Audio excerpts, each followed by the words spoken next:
Prepare yourself. It's Big News Wednesday.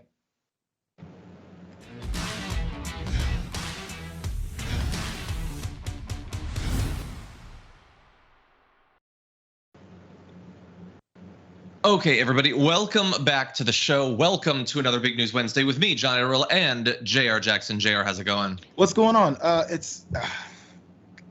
don't know. It's crazy. It's a crazy day for me. You guys just saw me on the phone just before I jumped in. It's crazy. I'm resetting my brain right now, but I'm glad I'm here with you guys. Good to see you guys. Everyone that came over from watch list. Let's go ahead and make this happen again on a Wednesday. Hello, list watchers all. Before we get into the news, and we have so much news. This is truly a Big News Wednesday. We got big news. We got fun news. More inside baseball, because I know that's what everyone tunes in for. So in terms of tech issues, first of all, I literally am having to adjust the brightness of the shot every minute. It will suddenly flare like I'm in the middle of a supernova, and then it'll drop down to I'm in like a sequel for Pitch Black. I don't understand why. It's very frustrating. There's a reason people shoot in studios, and I can't maintain that sort of thing here.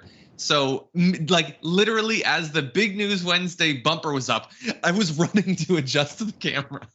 But anyway, hey John, I was ready. I was ready to bring it back and be John for like 10 seconds. Thank you. Well, actually, it's funny because I got one other tech issue thing. So, you know how like when you're on Skype, like a Skype connection can freeze and then they have to reconnect or something. So that's bad. It's bad anytime it happens. We figured out last night the literal worst time it can happen. So we're about to launch into our election coverage. We go, there's the animation, we come back, Cenk is frozen. Literally, like during the transition, and I'm like, well, it's his special. He's supposed to lead it.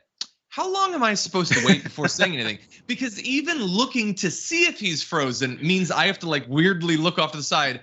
After like 5 seconds, I was like, yeah, that's fun. And then I had to like spontaneously intro a special. Oh. But anyway, we got him back. Okay, good. You didn't have to do it. Yeah, there will be nothing else like that. It will be just perfect, no tech issues today. What we do have for you today is a lot of fun. We're going to be talking about Mike Lindell. It's a weird story. But honestly, the stuff about Mike Lindell isn't even necessarily as interesting as the people commenting on the Mike Lindell thing. Mike Lindell's phone being seized, as we'll get into, has made the right wing go insane. So that's going to be fun. Along the way, we've got Trump using the Secret Service in a lie. We've got the latest student loan scam. And this is actually a really bad story that needs to be talked about nationally. We got Marjorie Greene deciding that she, in fact, does not want to engage in the culture war, and she is running for the hills. And if you're watching the full show, in the aftermath, we've got these text messages from Brett Favre making him look terrible. And then we've got animal news. So all that and more. Everyone, hit the like button, share the stream if you haven't already. And you can send JR and I messages, tweets, super chats, all that. And we'll respond as we go. But with all that said, JR, are you ready to start the Big News Wednesday show? Hey, I'm always ready. Stay ready. Okay, I'm ready. I'm ready right now. Let's jump into it. Anyway, then he goes, well, I got some bad news. And I go, okay, here it comes, right? He goes, we're taking your cell phone. We have a warrant for your cell phone. I go, no. I said, my whole company, I run 5 companies off that. I don't have a computer. My hearing aids run off this. Everything runs off my phone. I said, and then I said, if I don't give it to you, will you arrest me then? And I was just, I'm going, are you kidding me? You're not getting my phone. Of course, in the same way that Steve Bannon recently saying, you'll have to kill me at every step along the way, they in fact did not need to kill him. And they in fact, in this case, did get his phone. He seemed oddly like desperate to be arrested. He was not in fact arrested. Mike Lindell, notable pillow man. But his phone was seized by the FBI for reasons that we will discuss soon. It did happen apparently at a Hardees, which I think is the best part of this entire story. And we will return to that in just a moment. But first, here is a little bit more from Mike Lindell about the phone seizure. Good. No, you should give him the phone. He goes, sir. We have a warrant and arrest, for a warrant for his phone. And I go, I'm thinking, well, they'll arrest me if I won't give the phone.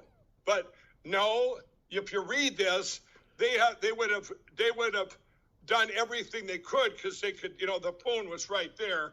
Believe me, they would have got the phone. Okay, with physical force, they would have got the phone. I mean, I had to give up the phone, right? My God, it's like a Bob Odenkirk sketch up in here. Are we in? I think you should leave. He said you got the phone. You gotta give up the phone.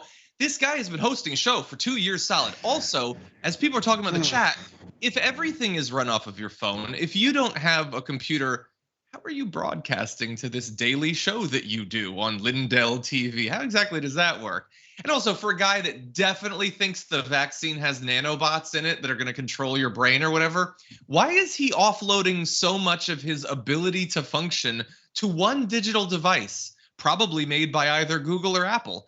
It's weird that he would comply, that he would willingly allow that tech boot to be pressed on his neck.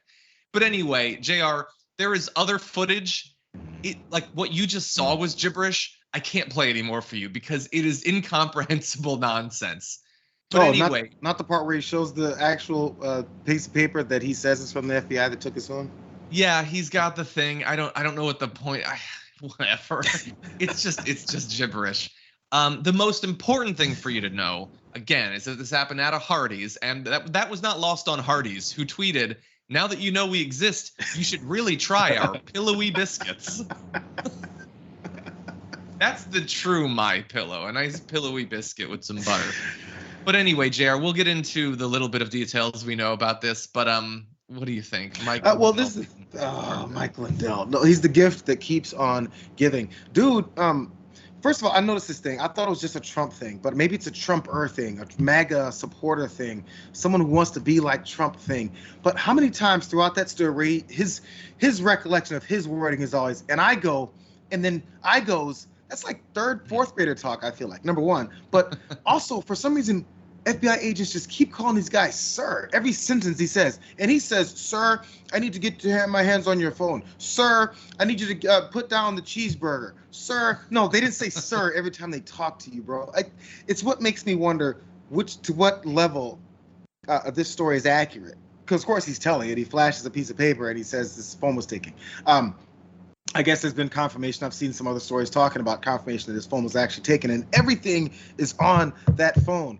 And he's devastated by that. There was a tweeter yesterday that mentioned it when I tweeted about this, and he said, "Man, for a bunch of folks who are looking to take over the government, man, they have a horrible approach to their criminal crime syndicate. Like, bro, you got everything on one phone? You've been talking to the President of the United States, who's been hiding classified materials in multiple locations potentially, and hiding it and keeping it from authorities, the FBI. They come and search his stuff off a warrant and get it. And you have direct connection to this guy you've had in the past. Mike Lindell is one step away from the former president who was hoarding classified materials in a very, very loose way. Yeah. To what direction and what degree is everything on this one phone? I mean, one phone. Here's the amazing thing. Should we go to?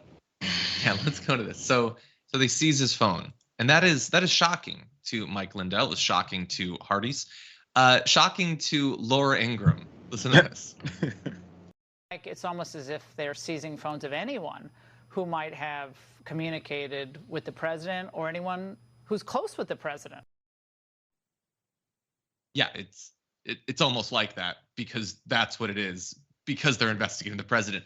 No, but seriously, like, did she just wake up from like an extended nap or something? Yes, they're investigating the coup attempt. Mike Lindell, by the way, is not just an insane pillow-based grifter and all that. He doesn't just produce ridiculous, like, his election conspiracy documentaries make Dinesh D'Souza look like I'm blanking now, Ken Burns or something. But anyway, he's not just that. Remember the big meeting at the White House, I believe in December before the coup, where they met and they had this big screaming argument about the fake electors and everything? Mike Lindell was at that meeting. Like, he is a total insider. Like, he is a part of this entire thing. And who knows if he has any communications? Hopefully soon the FBI will know, though. And so, yes, they're going to want the phones of the people who are communicating with the guy who did the cooing. That's how this actually works. And interestingly, it's not immediately clear totally exactly why they wanted the phone. And we do believe that they actually did get the phone. Interesting note, by the way, Stephen Miller refused to admit on Laura Ingram's show 2 days ago whether his phone had been seized. He didn't want to say yes or no. Mike Lindell goes screaming about it being taken. And I said at the time, in regards to Stephen Miller, they're always so desperate to make themselves out to be victims. Why isn't Stephen Miller like trumpeting from the rooftops that his phone was taken? Well, maybe if he actually has something he doesn't want Trump to know that it was taken, then he wouldn't admit it. Maybe Mike Lindell talking about it means he's innocent or deranged. I don't know. But anyway, right now, we don't know if this is about Mesa County Clerk Tina Peters. Lindell had talked about this in his live streams that it had to do with her case. But anyway, it could well be. Lindell has donated large sums to Tina Peters' legal defense. She's involved in some of this election conspiracy stuff. He claimed on his podcast, The Lindell Report, and I find that to be offensive that he has the word report in it, that agents asked him about his relationship with Peters. Last week, she pleaded not guilty to criminal charges of election tampering and official misconduct. Lindell said agents also asked him, how long have you known Doug Frank, sir? Probably. Frank, an Ohio math teacher whose theories about the 2020 presidential election have been debunked several times. So we don't know. It could be about one. It could be about both. It could be about January 6th. Maybe it could be about the fact that he's facing defamation lawsuits from both Smartmatic and Dominion voting systems over his insane election conspiracy theories. I don't know. It could be about all of that or more. We're living in crazy times. The fact that it could be so many different things. I think if someone gets their phone taken and they said everything is on it, and we're like, okay, is it the election fraud? Is it the insurrection at the Capitol? Is it them busting into voting machines? Does this help with this other lady that's been arrested who didn't want to be arrested, as we know that Tina Peters and her issues with that? There's so many different crimes, potential serious crimes this guy could be associated with, and what's on his one phone. And we're still not going, hey, this is one of the most serious issues we ever had to deal with when it comes to, from the top, levels of power connected to the most menial idiots that we can find in the world. Now, by the way, Laura Ingram, because that really made me laugh, she's confused and came to the revelation now. She's no longer confused about how people that are associated with a potential crime can also be investigated. These Republicans have been so far from any kind of consequence, responsibility, or anything when it comes to law enforcement or actually owning up to their potential crimes. You're like, wait a second, you're investigating Donald Trump. What business do you have with Mike Lindell, who was at January 6th, who was also working with Tina Peters, who was also doing 4 or 5 different things? It means they're investigating the potential crime. Maybe just watch an episode of the first 48, Law and Order, SVU. You know, I'll even let them settle for Dateline. Just watch anything. They'll let you see how this works. You clearly didn't watch the latest episode of John Oliver's show, because he did a total breakdown of Law and Order. You should definitely watch that. But anyway, they say that they love actual Law and Order. I don't mean the show, like the idea of Law and Order, but they don't want crimes to be investigated. I'm going to close this segment by asking you a super fast question. This is to both Jayar as well as the audience. He had his phone seized by the FBI at a Hardees. If the FBI were to track you down someday, what's the most likely restaurant that you would get caught at, Jayar? Restaurant? They're not going to catch me at a restaurant. No, maybe the grocery store. That's where they're going to get me out front of Ralph's. Make sure I'm walking out with all my bags so that I can't run. Exactly, yeah. I think they'd get me at probably a Jack in the Box, maybe a Cinnabon. That would be the most embarrassing, I think, for me. Cinnabon, man. You're going to make me want to have some of those later. That's awesome.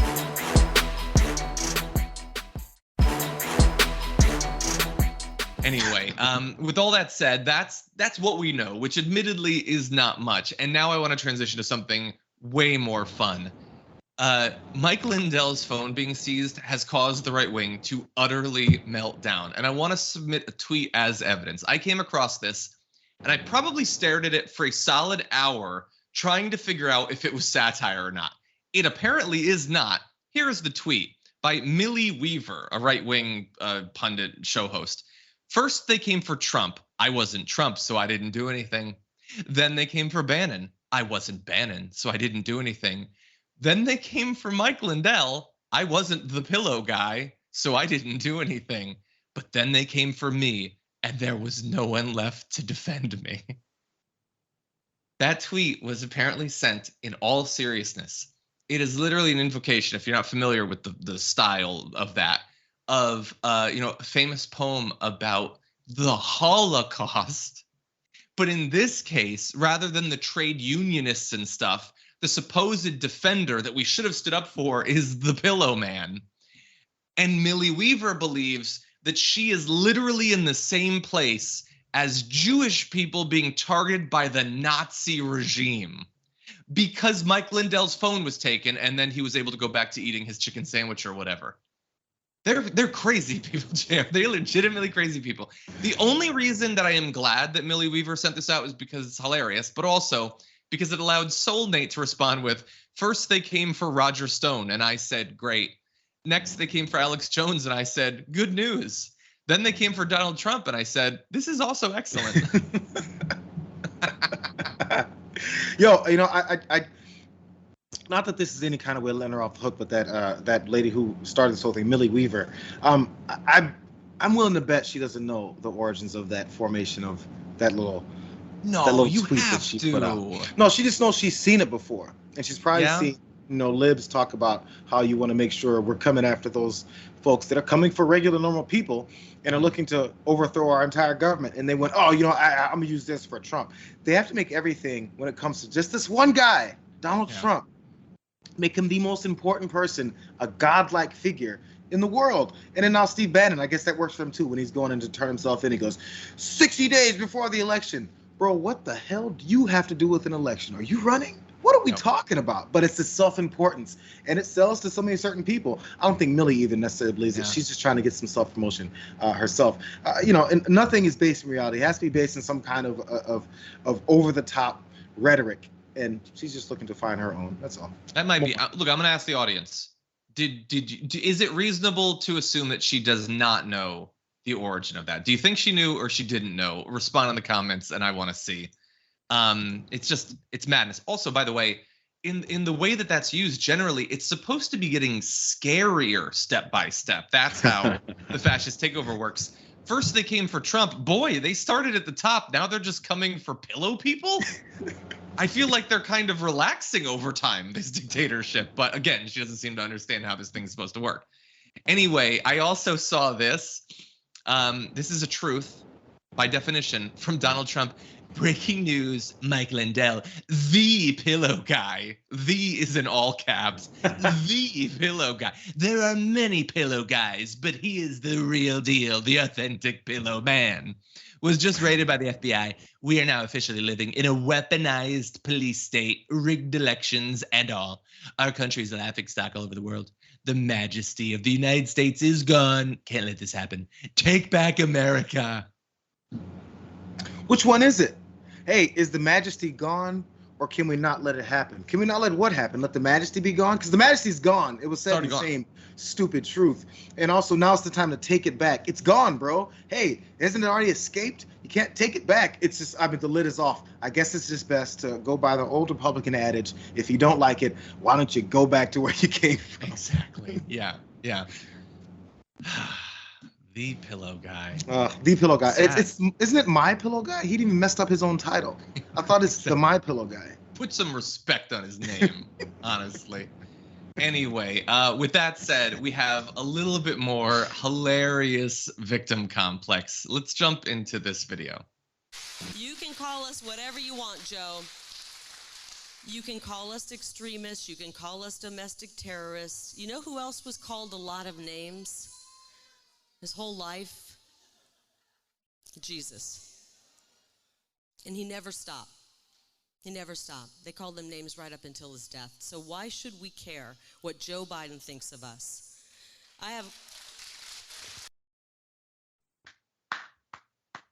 Honestly, I gotta respect it. That's amazing. You know who else was called a lot of names?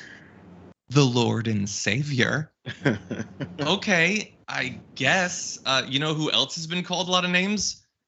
Me. I've been called Johnny Pie and Dragon Daddy and DJ Lunchbox. And you know who else was called a lot of names?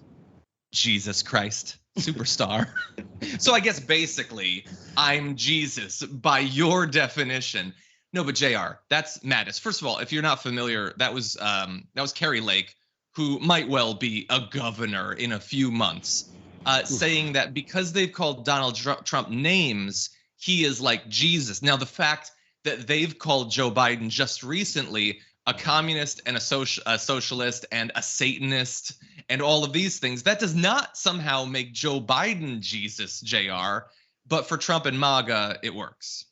It makes them all so holy. I was going to point that out. Yeah, what is it? Socialists, communists, groomers, pedophiles, wokesters, anti-Americans, haters of America, murderers, assassins. They call them everything. The Republican Party has conservatives, pundits, talkers, candidates, anybody have no leg to stand on when it comes to how dare you call me a criminal. I'm just being investigated for 17 to 18 crimes. I don't know what you're talking about. I only admitted to stealing classified documents from the United States and hoarding them in my closet. Yeah, I'm going back to Donald Trump, talking about these names that everyone's being called, and I can't believe that they all equate to Jesus, which let's go to the last leg of irony here. If these idiots are hanging around in Jesus's time when all these things that was prophesied in the Bible that he did, they would hate him too. They'd call him anti-rich. How come you're trying to come for the folks who make the economy move? Why are you helping out those whores and those homeless people? What's the matter with you? You're disgusting. Why are you talking to those children, you groomer? What business do you have with them? You don't have any children. This 31-year-old man is talking to my kids. He's talking to these women on the streets. I can't believe he's washing poor people's feet. What a woke tree-hugging loser he is. That's what they would call Jesus. No, you're 100%. He literally, like, it's the most woke thing imaginable is for him to take a sex worker and be like, hey, everybody, could you treat this person with respect? Honestly, like, why are you attacking? Like, it's the most woke thing. They would despise Jesus. I mean, honestly, this is not a hypothetical. They despise Jesus right now. That's why they have constructed this fake version of Jesus. I mean, look, at the end of the day, Jesus is pretty fake, but I'm talking about the stuff from the newest book of their own. They disregard all that. They don't care about any of that stuff about the rich and the poor and the meek and all that. Forget all that stuff. We have a better version of Jesus. We'll go with that one. They hate him now. I have more respect for him, and I just claimed he was totally made up. Anyway, by the way, joke might be on us. You never know. But in Real Clear Politics polling, Carrie Lake is currently tied with her Democratic opponent, Katie Hobbs, at 45.3%. So this is going to be a nail biter no matter what. And this is the woman claiming that her entire side is Jesus. Anyway, with all that said, we're going to jump to our first break, respond to some of your comments. When we come back, one of Donald Trump's recent lies involving the Secret Service has been laid bare, and he now looks terrible as a result. We'll give you the details after this.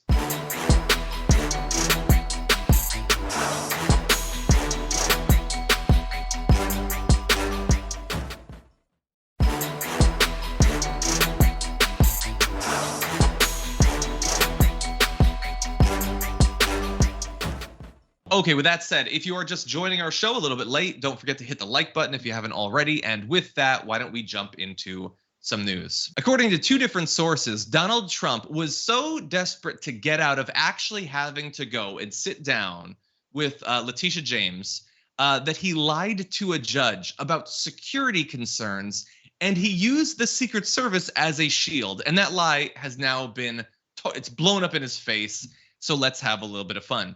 So this is referencing something we talked about earlier. Back on August 10th, he was deposed in the New York. There's a lot of investigations of him right now. This is the New York-based one.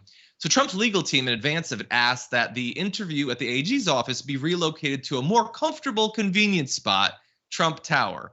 In correspondence that was filed in secret, by the way, and that's an important part of this, Trump's legal team notified state investigators that the Secret Service was opposed to transporting him to the AG's office in Manhattan's financial district. The letter cited some sort of safety concern related to having the former president at the 60-story skyscraper at 28 Liberty Street, which is located just across the street from a Trump-owned building. So somehow, that's basically a war zone. I think a Morton Joe rules there, and it's right across the street from one of my properties. So you can already start to get the idea that there wasn't much substance to this. And interestingly, the court filings regarding this were never accompanied with any like official documentation, no messages from the Secret Service, almost as if it was BS, because it was. Reached on Tuesday, the Secret Service was caught by surprise by the allegations and had not been made aware of any perceived security threat or any court filings detailing them. So he lied about the Secret Service. He didn't even inform the Secret Service, which is probably a wise thing for him. He finally did a little bit of work to cover up one of his crimes. And anyway, it didn't work. He did have to go and sit down with Letitia James. Notably, he didn't participate. He refused to answer questions. He pled the fifth hundreds of times.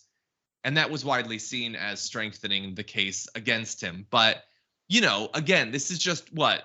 Example 37 of the party supposedly that backs the blue, loves law enforcement, law and order. Secret Service, screw them. I'll use them as a lie to cover up the fact that I don't want to sit in that office. And I won't even tell them about it, Jayar. Oh, Jayar, you're muted. It's because my AC is on. It's crazy that everything they say they're doing, that their political opponents are doing, that they're against law and order, that they use their positions of power, they use all levers of government just to deceive you, to take your money, and then to ruin our country. It's almost like they're doing all those things. The Secret Service, Donald Trump believes, is his own personal police force that he can use to lie about whether or not he can go to then a legal proceeding about things that he's potentially been up to and investigations with law enforcement officials and people that are actually investigating your nefarious activities. But he can use them like his own personal get out of jail free card, if you would. Remember, he's talking about the Department of Justice as well, and Biden is weaponizing the Department of Justice to go after his political opponents. When we found out that Donald Trump weaponized the Department of Justice to go after his political opponents, and many times specifically off of his effing tweets. They followed his tweets.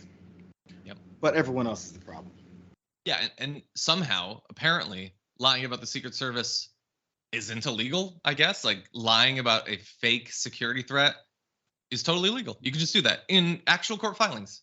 Again, just add this to the massive pile of things that Trump can do that you would definitely be in jail for right now if you tried to do it. So very fun the way that that works out. Now, why? Why do all of this? Why go to all of this trouble, knowing that it could potentially blow up in your face? Now, of course, he knows that his side isn't going to care. But imagine if Joe Biden or Hunter Biden did this or whatever, like how enraged they would be. But whatever, they don't care. So why? Well, we have a few theories. So one is from a former Trump Organization construction executive. He said, Barbara Rez, she said, he'd be sitting behind the big desk where he has the authority. That's the only thing I can think of. It's his desk with chairs all around. It puts him at a very superior position. Winston Wolkoff wrote the book Melania and Me, said that AG investigators would have found themselves surrounded by Time magazine covers with Trump's face and all kinds of keepsakes on every wall of the floor, the inner sanctum of Trump's shrine to himself. It's the newspapers and memorabilia, his photographs, things of him in his office. Even his small conference room is stacked with stuff of him. It's Hoardersville. And then you can see this picture of an absolutely massive desk covered with papers that he is seriously working on. He's doing a lot of work that involves a pen and writing on the paper, and it's very important stuff. Super, super serious. I don't know what the trophy's for. Probably an athletic endeavor, Jayar. I don't know.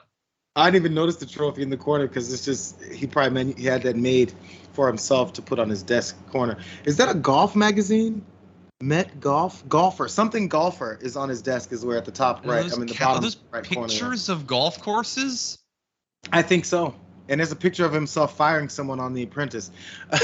Jesus, God, this is the work that Donald Trump needs to get done. And it's also apparently, is this the intimidating office that he wanted Letitia James and her team to come into to talk to him? Because I would happily walk into that office with all the information that they potentially have on him and Trump Organization. Yep.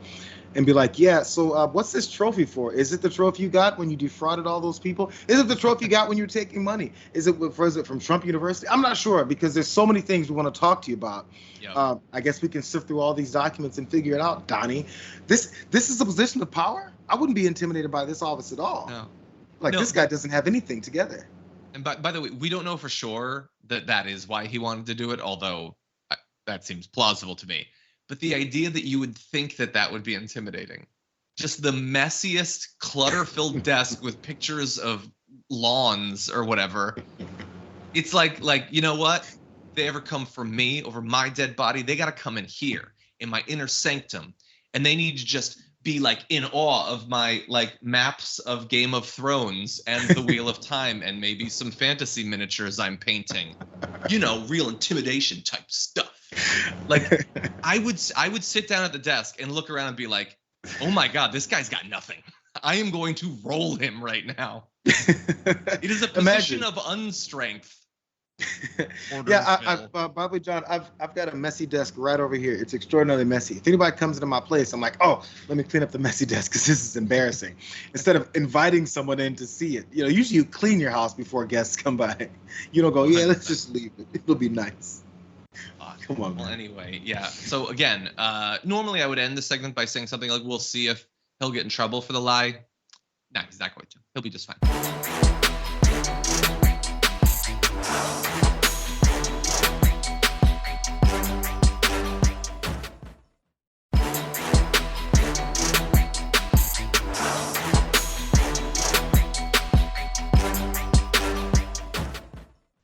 And with that, why don't we turn to something even worse? Whenever we're ready, let's jump into this video. According to reports, immediately after the cancellation was announced, Navient sent multiple emails to borrowers encouraging them to refinance their federal loans under Navient's private lender, MAGAreth, with the promise of lower interest rates. Now, Ms. Gittleman, your organization has a long history of protecting consumers from student debt scams. So I want to ask you, let's say a borrower decides to take Navient up on their offer and refinances their federal loans with a MAGAreth tomorrow. What would this mean for cancellation under President Biden's plan? Thank you, Senator Warren, for the question. If they refinance with MAGAreth, then they will essentially be replacing their federal student loans with a private student loan, because only federal student loans are eligible for cancellation. So I am so thankful that Elizabeth Warren is focusing on this and making this a big story, because this should legitimately be one of the biggest domestic political stories.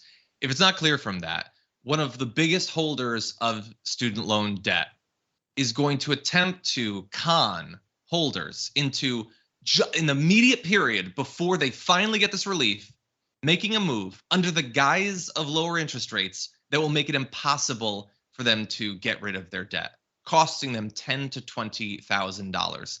It is an utter scam. It is entirely designed, it is a last-ditch emergency effort to make sure that people are shackled to this debt for much of the rest of their life, honestly. And I think, considering how big the student debt cancellation was, how much people love it, the fact that these companies are trying to scam people into basically opting out without knowing, non-consensually opting out of cancellation, everybody in the country needs to know about this. It is so underhanded, so disgusting.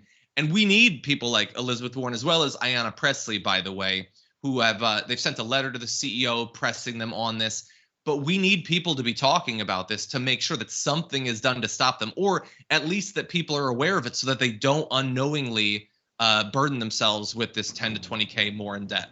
Jayar, what do you think? It's just one of those things, man. I feel like Jessica Burbank talking about how we're connecting this to capitalism and our economy and the way that we do this type of stuff. But look, people pull these types of scam things. Donald Trump was a scam artist financially. Steve Bannon, scam artist financially. Rudy Giuliani scamming people for money. And it's so much easier to do it because of the internet and the ability to get to reach more and more people. But it's all to make money. And so somebody may pop up this company and be like, oh, here's an opportunity for me to make sure folks who maybe are looking for a way to capitalize or at least enjoy this thing that has been finally given to them that they deserve, that maybe we can find a way to make some money off of it. Because the basis for everything in our society here is, how do I exploit someone to make some money off of this? How can I make money off this by doing nothing? And of course, that turns into corruption, that turns into lies, that turns into scams. And what better way to do it than to take people's loans and scam off of that too? Yeah, it should be one of the biggest stories, and I'm glad Elizabeth Warren is talking about it, but I don't know how many people are going to be able to really be reached by this, because I hadn't seen it until we brought it up. Yeah, I don't know. And like, yeah, if you get a message from them, it might even seem appealing. We're going to read some of what's on the Navi Refi website. Why refinance with Navi Refi? We offer low interest rates, which can help you save money and pay off your loans faster. That is, at the end of the day, what they're worried about is you saving money. In addition, the homepage also uses the federal loan forgiveness as a hook to try to push borrowers to, quote, refinance in 3 minutes. Yeah, it's definitely the sort of thing that as a financial company, you'd want to rush people through. If it was a serious thing that wasn't just a con, a last minute con to keep your claws sunk in these people, it's probably a 3-minute thing. No, this is designed to seem as appealing and quick and pain-free as possible. And the whole point of it is to cause as much pain as possible. Like this is a corporation, a massive, massive corporation. But at the end of the day, every individual part of this was thought of and executed by people. Some person thought, this is our strategy. They sent out an email to multiple other executives that said, yes, this is good. Okay, let's draft a website. And so somebody had to put this absolute BS garbage on the website. And think about how many people that answer the phones for Navi Refi are going to be dealing with a couple years maybe of phone calls of people absolutely enraged by how they were lied to. These are humans knowingly screwing over other people, causing immeasurable economic harm to them so that their bottom line could be this much bigger, like for like a little bit. I cannot imagine treating other people in that way, but that's what they're doing right now. And the same type of folks will be the ones that'll say, you know what, this America is built off of hard work. You want to make it to the top, you work hard, you be honest, you grit and you grind, and one day you'll make it. And where's the grit and the grind? Where's the hard work? Where's the ingenuity? Where's the smarts? It ain't here. That's disgusting. Disgusting. Okay, with that said, and by the way, like, I don't know exactly what Joe Biden could do, but if you actually care about this debt cancellation that you did, do some sort of executive order that if somebody finds themselves having been caught in this, let's say within 6 months of the cancellation, they can reverse it. How about that? You could think about that. You would be having their backs. I think people would appreciate that. Okay, so we are going to go to our second break. We come back. There's a lot on the right that are like always super happy to engage in the culture wars. Suddenly, Marjorie Greene, not a fan of it, doesn't want to engage in it. And the reason is hilarious. So don't go anywhere.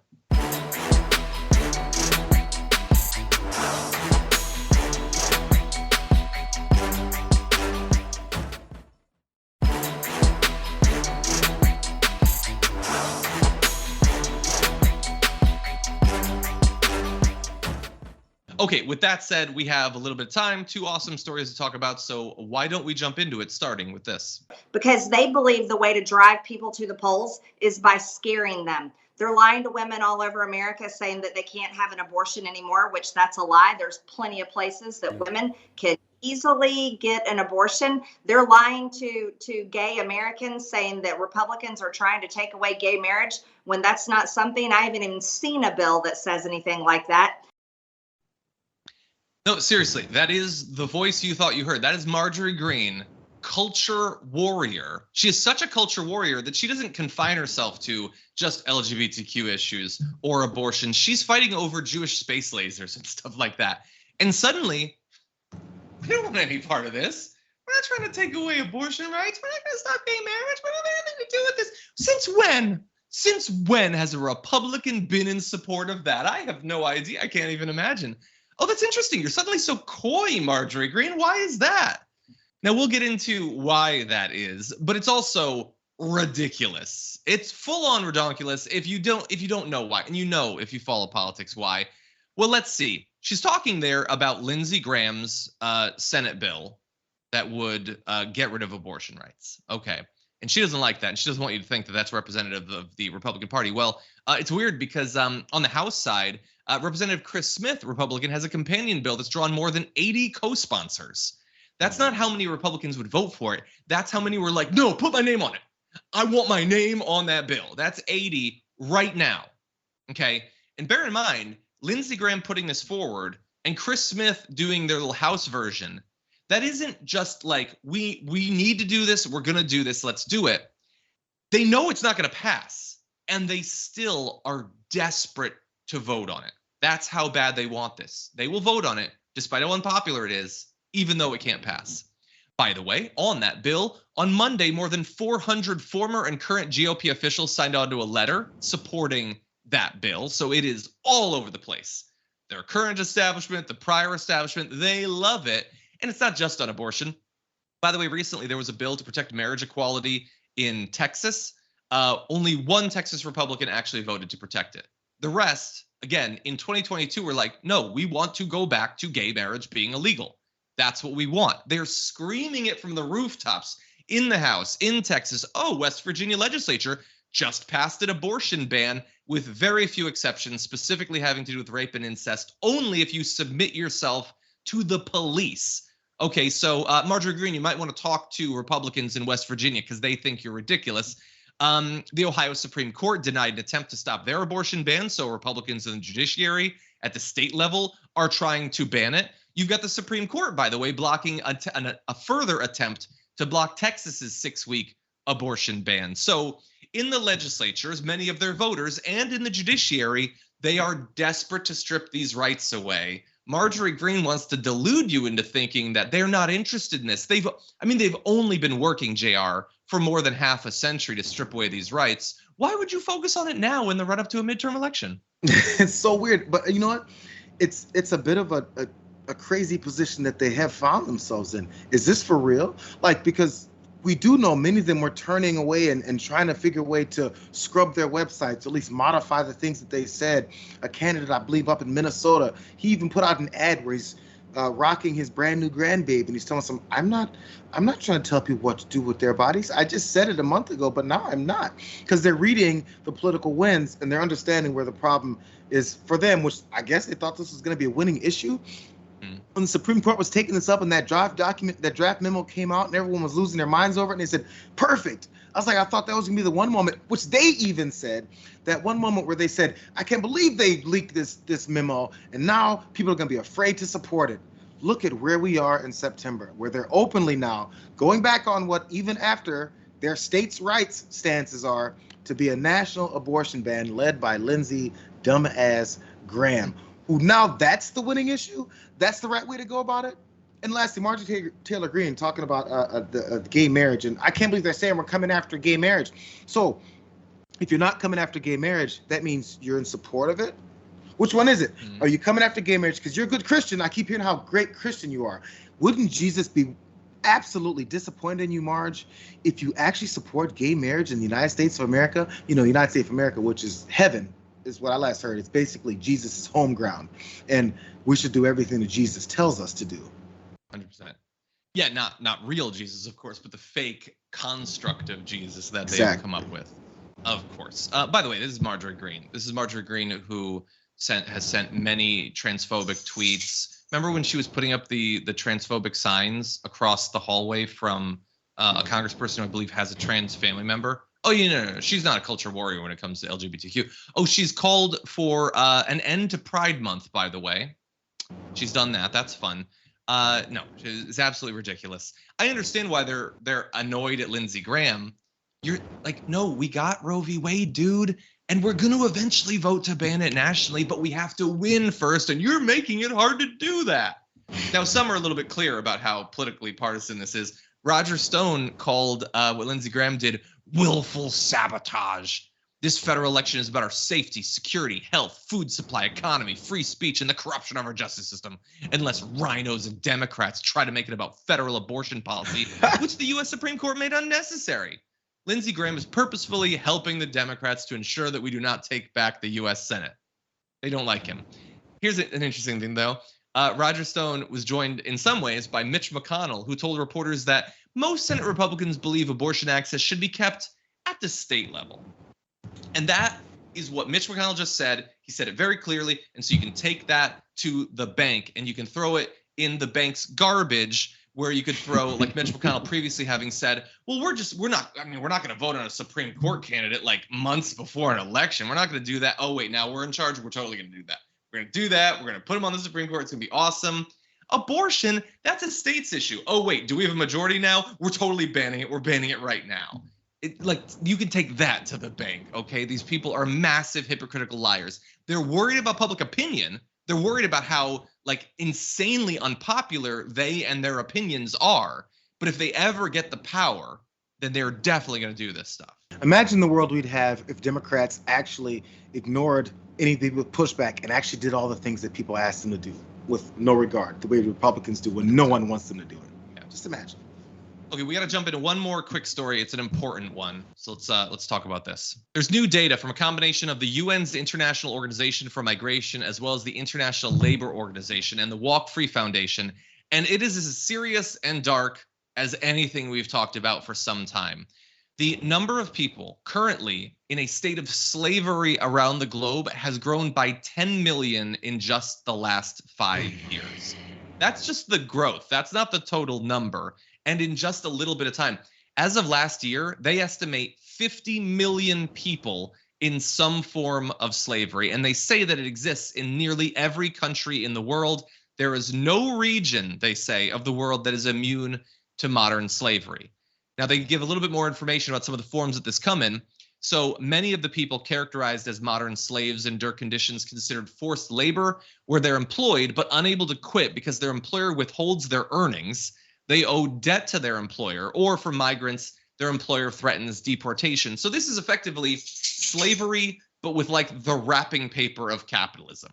We're going to pretend that you're not working for no pay. There's technically pay, but you can't have it. It's mine. I got it. Or I make up this debt, and then you'll spend the rest of your life paying it off. You'll never actually get ahead. You'll never actually be free. You're not technically a slave, but you are 100% in a state of slavery. And if you're working terrified at all times that you could be thrown out of the country, that's effectively forced work too. And we've got 28 million people in forced labor conditions. An eighth of them, by the way, as of 2021, are children. So this is child economic slavery. Most obviously taking place in the private sector, some by government. So that's fun. You also have 22 million people living in forced marriages as of just last year. That number has jumped by 6.6 million in just the last half decade. And so there has been improvement in a number of different areas, pandemic aside, in a lot of different societies. But it isn't just that this stuff still exists, it's that it's growing very rapidly, Jayar, and that is incredibly depressing. It's growing because things continue to get worse and worse for the most regular, vulnerable people. And slavery, enslaved folks, in multiple ways, we call it modern slavery now, is based off of the most vulnerable people. That's why there's child labor laws. That's why there was issues against folks who maybe are stuck in these particular situations. So, which again, is another offshoot of our propensity to think capitalism is the best thing we could ever do. Make as much money by using people and not pay them as much as possible so you can get as much of it back. And then eventually folks go, I can make more if I go after vulnerable people or if I enslave someone. So they do that as well. Exactly. Yeah, and we have an obligation here in the US or wherever you're watching to do something about this. Not only because it's the moral thing to do, not only because it's consistent with our values, but because our existence, the economic system that we are accustomed to, is what produces this. They say this is not a thing of just poor, lawless countries. Rich countries both have this sort of slavery, and their desire for products produces the industry in other countries. People are forced to work for no pay to produce goods for Western society. And so whether we know it or not, so I apologize, it might be inconvenient that we're forcing this knowledge on you. Our existence produces this sort of injustice, this sort of cruelty. And so we have an obligation to do whatever we can to help end it. But that said, we do unfortunately have to end the first hour of the show on a depressing note. But the aftermath will be coming up after this break, and it will be a little bit lighter. We've got animal news. We've got a crazy story about the king. It's going to be a lot of fun. Jared Jackson will be here, so don't go anywhere. We'll be right back.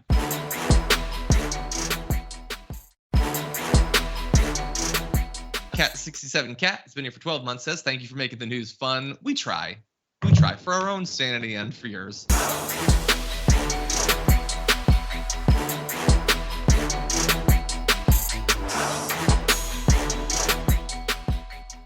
Thanks for listening to the full episode of The Damage Report. Support our work, listen ad-free, access members-only bonus content, and more by subscribing to Apple Podcasts at apple.co/TYT. I'm your host, John Adarola. I'll see you soon.